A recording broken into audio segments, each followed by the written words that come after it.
Hi അസ്സലാമലൈക്കും. എല്ലാവർക്കും പുതിയ വീഡിയോയിലേക്ക് സ്വാഗതം. ഇന്ന് നമ്മൾ വന്നിരിക്കുന്നത് ഒരു അടിപൊളി 4 മണി പലഹാരത്തിൻ്റെ റെസിപ്പി ആയിട്ടാണ്. അരിപ്പൊടി സവാളയുണ്ടെങ്കിൽ മാത്രം മതി നമുക്ക് ഈ ഒരു സ്നാക്സ് തയ്യാറാക്കാൻ. ഇത് തയ്യാറാക്കാൻ വളരെ ഈസിയാണ്. അപ്പോൾ എല്ലാവരും വീഡിയോ കണ്ടു നോക്കുക.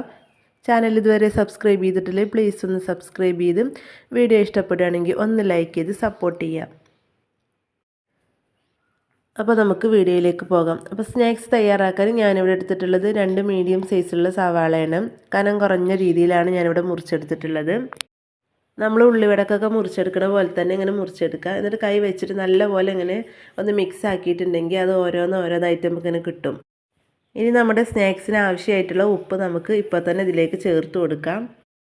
ഉപ്പ് ചേർത്ത് കൊടുത്തതിന് ശേഷം ഒന്നും കൂടി നമ്മളൊന്ന് കുഴച്ചെടുക്കുക. നല്ലപോലെ ഒന്ന് പ്രസ് ചെയ്തിട്ട് തന്നെ ഉപ്പ് ചേർത്തിട്ട് കുഴച്ചെടുത്തിട്ട് നമ്മളൊരു 10 മിനിറ്റ് നേരം ഒന്ന് മാറ്റി വെക്കാം. അപ്പോൾ ആ ടൈമിൽ ഈ സവാളയിൽ നിന്നൊക്കെ നല്ലപോലെ ഒന്ന് വെള്ളം ഇറങ്ങും. അതുപോലെ തന്നെ ഈ സവാള നല്ലപോലെ സോഫ്റ്റായിട്ട് കിട്ടുകയും ചെയ്യും. ഇനി 10 മിനിറ്റ് നേരം നമുക്കൊന്ന് അടച്ച് വെക്കാം. അപ്പോൾ അതാ 10 മിനിറ്റ് നേരം കഴിഞ്ഞിട്ടുണ്ട്. നമ്മുടെ സവാളയൊക്കെ നല്ലപോലെ സോഫ്റ്റായിട്ട് തന്നെ കിട്ടിയിട്ടുണ്ട്. അപ്പോൾ ഇതിന്ന് വെള്ളമൊക്കെ നല്ലപോലെ ഇറങ്ങി വന്നിട്ടുണ്ട്. ഇനിയിപ്പോൾ നമ്മൾ വേറെ വെള്ളമൊന്നും ഇതിലേക്ക് ചേർക്കുന്നില്ല. ഇനി ഇതിലേക്ക് കുറച്ച് മല്ലിച്ചപ്പും കൂടി ഇട്ട് കൊടുക്കുന്നുണ്ട്. നിങ്ങളുടെ കയ്യിൽ ഉണ്ടെങ്കിൽ ഇട്ട് കൊടുക്കുക, അല്ലെങ്കിൽ കറിവേപ്പില ഇട്ട് കൊടുത്താലും കുഴപ്പമില്ല. അതുപോലെ തന്നെ 1/4 ടീസ്പൂൺ മഞ്ഞൾപ്പൊടിയും ഏകദേശം ഒരു 1/2 ടീസ്പൂണോളം തന്നെ മുളക് പൊടി ചേർത്ത് കൊടുത്തിട്ടുണ്ട്. പിന്നെ 1 ടീസ്പൂണോളം കാശ്മീരി മുളക് പൊടി കൂടി ചേർത്ത് കൊടുത്തിട്ടുണ്ട്. അപ്പോൾ നല്ലൊരു കളർ കിട്ടും നമ്മുടെ ഈ ഒരു സ്നാക്സിന്. ഇനി ഇതിലേക്ക് കുറച്ച് കായപ്പൊടിയും കൂടി ഒന്ന് ചേർത്ത് കൊടുക്കുക. എന്നിട്ട് നല്ലപോലെ ഒന്ന് മിക്സാക്കി എടുക്കുക. ഉപ്പ് നമ്മൾ ചേർക്കേണ്ട ആവശ്യമില്ല. നമ്മൾ ആദ്യം തന്നെ സവാള മിക്സ് ചെയ്ത് വെച്ചപ്പോൾ ഉപ്പ് ചേർത്തതാണ്. ഇനി സവാളയുടെ ഫ്ലേവർ കൂടുതലായിട്ട് ഇഷ്ടമില്ലാത്ത ആൾക്കാരാണെങ്കിൽ ആ വെള്ളത്തിൽ നിന്ന് സവാള നല്ലപോലെ പിഴിഞ്ഞെടുത്തിട്ട് നമുക്കിങ്ങനെ ചെയ്യാം. പക്ഷേ ആ വെള്ളത്തോടുക്കാൻ തന്നെ ചെയ്യുമ്പോഴാണ് നമുക്ക് നല്ലൊരു ഫ്ലേവർ കിട്ടുന്നത് നമ്മുടെ ഈ ഒരു സ്നാക്സിന്. അപ്പോൾ അത് മസാലപ്പൊടികളൊക്കെ ചേർത്തിട്ട് നല്ലപോലെ മിക്സാക്കി എടുത്തിട്ടുണ്ട്. ഇനി ഇതിലേക്ക് ഞാൻ ഇട്ട് കൊടുക്കുന്നത് അരിപ്പൊടിയാണ്. ഒരു 3 ടേബിൾ സ്പൂണോളം അരിപ്പൊടി ചേർത്തിട്ടുണ്ട്. നമ്മൾ സാധാരണ മൈദപ്പൊടി, കടലപ്പൊടി അതൊക്കെ അല്ലേ ഇട്ട് കൊടുക്കലും. പക്ഷേ അതിനേക്കായി ഒന്ന് ഹെൽത്തിയാണ്. അതുപോലെ തന്നെ അരിപ്പൊടി വെച്ച് ചെയ്യുമ്പോൾ നല്ലപോലെ ക്രിസ്പി ആയിട്ട് നമുക്ക് കിട്ടുകയും ചെയ്യും. ഞാനിവിടെ 3 ടേബിൾ സ്പൂൺ മാത്രമേ ചേർത്ത് കൊടുത്തിട്ടുള്ളൂ. എന്നിട്ട് നല്ലപോലെ കുഴച്ചെടുക്കുക. നമുക്ക് വെള്ളത്തിൻ്റെ അംശം കുറവാണെങ്കിൽ 1-2 ടീസ്പൂൺ വെള്ളം ഒഴിച്ച് കൊടുത്തിട്ട് നല്ലപോലെ കുഴച്ചെടുക്കാം. ഈ ഒരു ടൈമിൽ നിങ്ങൾക്ക് ചെറിയ ജീരകത്തിൻ്റെ ഫ്ലേവർ ഇഷ്ടമാണെങ്കിൽ അതും കൂടി ചേർത്ത് കൊടുക്കാം. ഇപ്പോൾ അത് അരിപ്പൊടി ചേർത്തിട്ട് നല്ലപോലെ മിക്സാക്കി എടുത്തിട്ടുണ്ട്. ഇനി ഇതിൽ കുറച്ച് വെള്ളത്തിൻ്റെ കുറവുണ്ട്. അതുകൊണ്ട് ഞാൻ കുറച്ച് വെള്ളം ഒഴിച്ച് കൊടുക്കുന്നുണ്ട്. നമ്മൾ കൂടുതലായിട്ട് ഒഴിച്ച് കൊടുക്കേണ്ട, ഓരോ ടീസ്പൂണായിട്ട് ഒഴിച്ച് കൊടുത്തിട്ട് നല്ലപോലെ ഒന്ന് മിക്സാക്കി എടുത്താൽ മതി. അപ്പോൾ ഞാനിവിടെ ചേർത്തിട്ടുള്ളത് 2 ടീസ്പൂണോളം വെള്ളമാണ്. അപ്പോൾ കറക്റ്റായിട്ട് കിട്ടിയിട്ടുണ്ട്. നമ്മളിതിൻ്റെ പാകം എന്ന് വെച്ചാൽ കയ്യിൽ വെച്ചിട്ട് ഇങ്ങനെ കുഴച്ചിട്ടുണ്ടെങ്കിൽ ഉള്ളിയൊക്കെ ഒന്ന് സെറ്റായിട്ട് കിട്ടണം. വേർതിരിച്ച് നിൽക്കരുത്. നമ്മൾ ഉരുട്ടിയെടുക്കുന്ന ടൈമിലൊന്ന് സെറ്റായിട്ട് കിട്ടണം. അതാണ് ഇതിൻ്റെ കറക്റ്റ് പരുവം. അപ്പോൾ അതാ കയ്യിൽ വെച്ചിട്ടൊന്ന് ഉരുട്ടിയെടുത്തിട്ട് ജസ്റ്റ് ഒന്ന് പ്രസ്സായി കൊടുക്കുന്നുണ്ട്. അപ്പോൾ ആ ഉള്ളിയൊക്കെ ഒന്ന് സെറ്റായിരിക്കുന്നുണ്ട്. അപ്പോൾ അത്ര മതി. കൂടുതലായിട്ടൊന്നും അരിപ്പൊടി ഇട്ട് കൊടുക്കേണ്ട ആവശ്യമില്ല. അപ്പോൾ ഈ രീതിയിൽ കിട്ടിയാൽ മതി. നമുക്കിതൊക്കെ ഒന്നിങ്ങനെ ഒരുപോലെ ചെയ്തെടുക്കാം.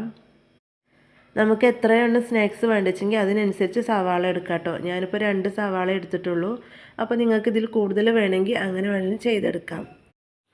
അതുപോലെ തന്നെ ഇത് കുറച്ചും കൂടി സ്പൈസി ആകണമെങ്കിൽ കുറച്ച് കുരുമുളക് പൊടിയും പച്ചമുളകും കൂടി ഇട്ട് കൊടുക്കാം കേട്ടോ. അപ്പോൾ ഞാൻ വെറും മുളക് പൊടി മാത്രമേ ചേർത്തിട്ടുള്ളൂ. അപ്പോൾ അത് മുഴുവനായിട്ട് ഞാനിവിടെ ചെയ്തെടുത്തിട്ടുണ്ട്. ഇനി നമുക്കിത് ഫ്രൈ ചെയ്തെടുക്കണം. അതിന് വേണ്ടി ഒരു പാത്രം സ്റ്റൗവിൽ വെച്ച് നല്ലപോലെ ചൂടായതിൻ്റെ ശേഷം നമുക്ക് ഓയിൽ ഒഴിച്ചു കൊടുക്കുക. ഓയിൽ നല്ലപോലെ ചൂടാകണം. എന്നിട്ട് മീഡിയം ടു ലോ ഫ്ലെയിമിലിട്ടിട്ട് നമുക്കിത് ഫ്രൈ ചെയ്തെടുക്കാം. ഇത് ഹൈ ഫ്ലെയിമിലിട്ടിട്ട് ഫ്രൈ ചെയ്യുകയാണെങ്കിൽ ഇത് പെട്ടെന്ന് കരിഞ്ഞു പോകും, ഉള്ളിയാണ്. അതുപോലെ തന്നെ ലോ ഫ്ലെയിമിലിട്ടിക്കുകയാണെങ്കിൽ എണ്ണ കുടിക്കുകയും ചെയ്യും. അതുകൊണ്ട് തന്നെ നമ്മൾ മീഡിയം ടു ലോ ഫ്ലെയിമിലിട്ടിട്ട് ഇത് ഫ്രൈ ചെയ്തെടുക്കുക. അപ്പോൾ അങ്ങനെ ഫ്രൈ ചെയ്തെടുക്കുമ്പോഴേ ഇതിൻ്റെ ഉൾവശമൊക്കെ നല്ലപോലെ ഒന്ന് നമുക്ക് കുക്കായി കിട്ടുള്ളൂ.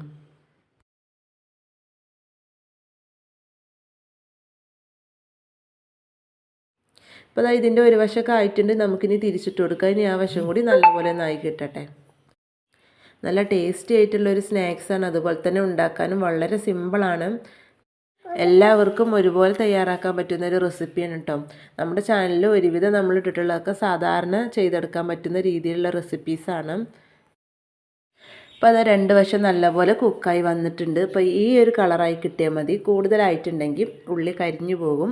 അപ്പോൾ അത്ര കിട്ടിയാൽ മതി. നമുക്കിനി എണ്ണയിൽ നിന്ന് കോരി മാറ്റാം. അപ്പോൾ നിങ്ങൾക്ക് കാണുമ്പോൾ തന്നെ മനസ്സിലാവും നല്ല ക്രിസ്പി ആയിട്ടുള്ളൊരു സ്നാക്സ് ആണെന്ന്. ഇനി നമുക്ക് ബാക്കിയുള്ളതും കൂടി ഇതുപോലെ തന്നെ ഒന്ന് ഫ്രൈ ചെയ്തെടുക്കാം. ഇട്ട് കൊടുക്കുമ്പോൾ നല്ല എണ്ണ ചൂടാണെങ്കിൽ നമ്മൾ ഒന്ന് ലോ ഫ്ലെയിമിൽ ഇട്ട് കൊടുക്കുക, എന്നിട്ട് ഇട്ട് കൊടുക്കുക കേട്ടോ. എന്നിട്ട് അത് മീഡിയത്തിലേക്ക് ആക്കിയാൽ മതി. അപ്പോൾ ഇതാ നമ്മുടെ സ്നാക്സൊക്കെ ഇവിടെ റെഡി ആയിട്ടുണ്ട്. വൈകുന്നേരം ചായയുടെ കൂടെ കഴിക്കാൻ പറ്റിയ ഒരു അടിപൊളി സ്നാക്സാണ്. ഉണ്ടാക്കാനും എളുപ്പമാണ്. പുറം വശമൊക്കെ നല്ല ക്രിസ്പി ആയിട്ട് ഉൾവശം നല്ല സോഫ്റ്റ് ആയിട്ടുള്ളൊരു സ്നാക്സാണ്. തീർച്ചയായും നിങ്ങളത് ട്രൈ ചെയ്ത് നോക്കണം. എല്ലാവരുടെ വീട്ടിലും അരിപ്പൊടിയും സവാളയൊക്കെ ഉണ്ടാവുമല്ലോ, അപ്പോൾ എന്തായാലും ഒന്ന് ട്രൈ ചെയ്ത് നോക്കുക. അപ്പോൾ അത്രേ ഉള്ളൂ നമ്മുടെ ഈ ഒരു വീഡിയോ ഇഷ്ടപ്പെട്ട ലൈക്ക് ചെയ്യാനും ഷെയർ ചെയ്യാനും അഭിപ്രായങ്ങൾ കമൻറ്റ് ചെയ്യാനും മറക്കല്ല.